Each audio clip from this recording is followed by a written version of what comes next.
ሰላም ሰላም የኤቢሲ አካዳሚ ቤተሰቦች እንዴት ናችሁ? በያላችሁበት ሰላማችሁ ይብዛልኝ። በዚህ ቻናል አማርኛ፣ እንግሊዘኛ፣ ሂሳብ እንዲሁም ሌሎች ትምህርት እያስተማርን እንገኛለን። ቻናላችን አዲስ ስለሆነ ላይክ፣ ሼር፣ ሰብስክራይብ እያደረጋችሁ ቪዲዮውን ጀምሩ። ኦንላይን መማር የምትፈልጉ ልጆች ታች ባለው ስልክ ደውላችሁ መማር ትችላላችሁ። ትምህርቱን የምሰጥበት አሰጣጥ በኢሞ፣ በቴሌግራም፣ በዋትስአፕ በያላችሁበት ናችሁ ቀንም ሆነ ማታ መጀመር ትችላላችሁ። እንግዲህ ዛሬ ይዤላችሁ የመጣው ከሀ እስከ ሰ ያሉትን ፊደሎች ይዤላችሁ መጥቻለሁ። በተረጋጋ መልኩ አንድ ባንድ አሳያችኋለሁ። እናንተ ደብተርና እስክሪብቶ ይዛችሁ ተከታተሉኝ። እሺ፣ እንግዲህ ይቺ የመጀመሪያዋ ሀ ናት ማለት ነው። ፊደሎች በሙሉ 34 ናቸው። ከ34ቱ ውስጥ የመጀመሪያዋ ሀ ትባላለች ማለት ነው። እንግዲህ ከመጀመሪያው ወደ መጀመሪያው አነብላችኋለሁ። በተረጋጋ መልኩ በደንብ ተከታተሉ። እንግዲህ እዚህ ላይ ሀ ማለት ስንት ቤተሰብ ነው ያላት? 7 ቤተሰብ። አንድ ፊደል 7 ቤተሰብ አላት ማለት ነው። 7 ቤተሰብ አላት። እነዚህ የመጀመሪያ ፊደሎች ናቸው። የመጀመሪያ ፊደሎች ምንም ምልክት የሌላቸው ማለት ነው። ሁለተኛ ላይ ስትሄዱ ግና ወገባቸው ላይ ምን አላቸው? ቅጥል አላቸው ማለት ነው። ቅጥል አላቸው። ሶስተኛ ላይ ስትሄዱ እግራቸው ላይ ቅጥል አላቸው። አራተኛ የመጨረሻ እግራቸው ረጃጅም፣ አምስተኛ ቀለበት፣ ስድስተኛ ወደ ግራ ምልክት አላቸው። ሰባተኛ የመጨረሻ እግራቸው አጭር ወይም ወደ መጨረሻ እግራቸው ቀለበት ይኖራቸዋል ማለት ነው። እነዚህ ምልክቶችን በደንብ አድርጋችሁ መያዝ ይጠበቅባቸዋል ማለት ነው። እሺ፣ እንግዲህ እነዚህ የመጀመሪያ ፊደሎችን አንድ ላንብላችሁና ከዚያ እያንዳንዳቸው አነብላችኋለሁ። ሀ ለ ሀ መ ሰ ረ ሰ። እንግዲህ እነዚህ የመጀመሪያ ፊደሎች ናቸው። እሺ፣ ሀ ሁ ሂ ሃ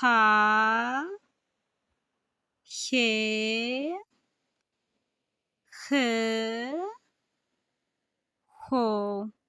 እንድገማት። ሀ ሁ ሂ ሃ ሄ ህ ሆ። እሺ፣ ወደ መጀመሪያው እንመለስ። ሆ ህ ሄ ሃ ሂ ሁ ሃ። እንግዲህ የሀን ቤተሰብ አይተናል። ቀጣያችን ለ ትባላለች። ለ ሉ ሊ ላ ሌ ል ሎ። እንድገማት። ለ ሉ ሊ ላ ሌ ል ሎ። እንመለስ። ሎ ል ሌ ላ ሊ ሉ ለ። እሺ፣ የለም ቤተሰብ አይተናል። ቀጣያችን ሀ ወይም አመርኋ ትባላለች ማለት ነው። ይቺ ከዚች የመጀመሪያ ጋር ምን ተመሳሳይ ድምፅ አላት ማለት ነው። ይቺ ጋር ተመሳሳይ ድምፅ አላት ማለት ነው። የመጀመሪያዋና ሶስተኛ ላይ የምትገኘዋ ተመሳሳይ ድምፅ አላቸው ቅርጻቸውን ቢለያይ ማለት ነው። ሁለተኛ ስም ሐመርኋ ትባላለች። ስንጠራት እንግዲህ በሃ እንጠራታለን ማለት ነው። ሀ ሁ ሂ ሃ ሄ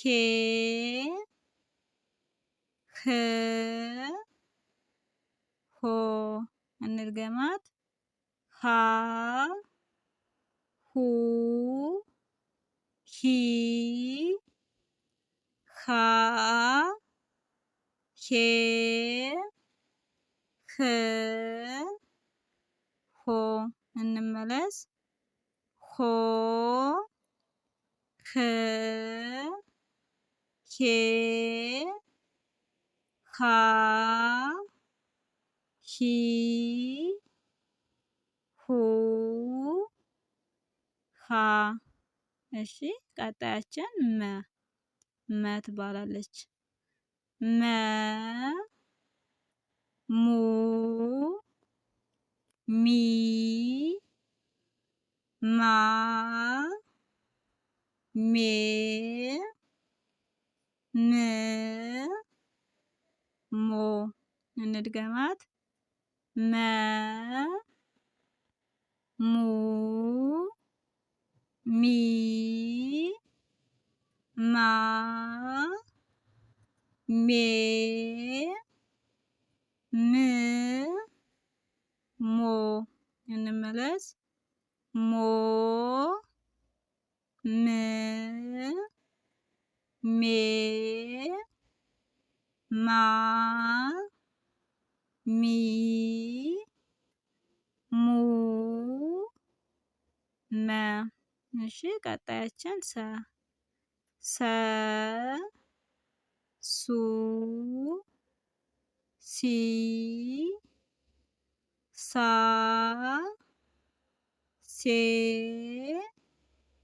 ስ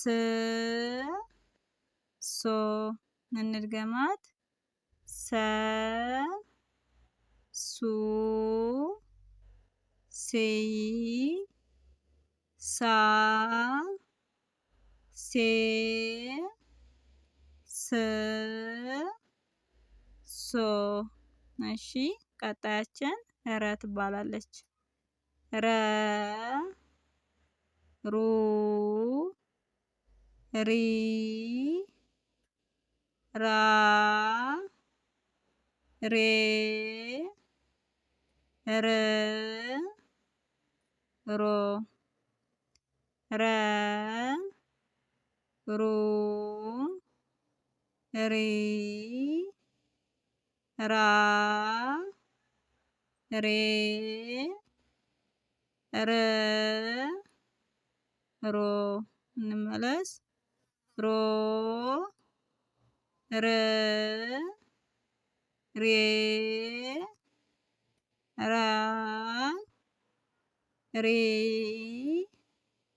ሩ ረ። እሺ ቀጣያችን ሰ። ይቺ ሰ ደግሞ ይችኛዋ ሰ ጋር ተመሳሳይ ድምፅ አላቸው ማለት ነው። ሰ ሱ ሲ ሳ ሴ ስ ሶ ሰ ሱ ሲ ሳ ሴ ስ ሶ እንመለስ ሶ ስ ሴ ሳ ሲ ሱ ሰ። እንግዲህ የዛሬ ትምህርታችን ይህን ይመስላል ማለት ነው። እነዚህ የመጀመሪያ ፊደሎች ናቸው። ሁለተኛ ከጎናቸው ላይ ቅጥል እንዳላቸው በአንድ ሳይድ ከላይ እስከታች የሁሉም ተመሳሳይ ማለት ነው። ሶስተኛም እንዲሁ እግራቸው ላይ ተመሳሳይ። አራተኛም እንግዲህ አብዛኛውን ጊዜ ስታያቸው ተመሳሳይ ነው እንግዲህ ምልክታቸው ያሉት ድምጻቸው ቢለያይ ምልክታቸው ምን ነው? ተመሳሳይ ሁ ብለን ሉ ስንል ሁሎችም ምናቸው ላይ ነው ያላቸው? ጎናቸው ላይ ማለት ነው። ሂ ሊ እንግዲህ አሁን በዚህ ላይ ከእግራቸው ላይ ቀጥላላቸው። አራተኛ የመጨረሻዋ እግሯ ረዘም ያለች የመጀመሪያ እግሯ አጭር ማለት ነው። አምስተኛ ቀለበት። ስድስተኛም ወደ ግራ ምልክት ልም ወደ ግራ በኩል በስተስር ቀለበት አላት ማለት ነው። ሆና ሎም እንዲሁ በመጨረሻ እንትናቸው ቀለበት አላቸው። እነዚህን ትኩረት እየሰጣችሁ በደንብ ይዋቸው። ቀጣይ ባለው ቪዲዮ እስከምንገናኝ በያላችሁበት ሰላም ሁኑልኝ።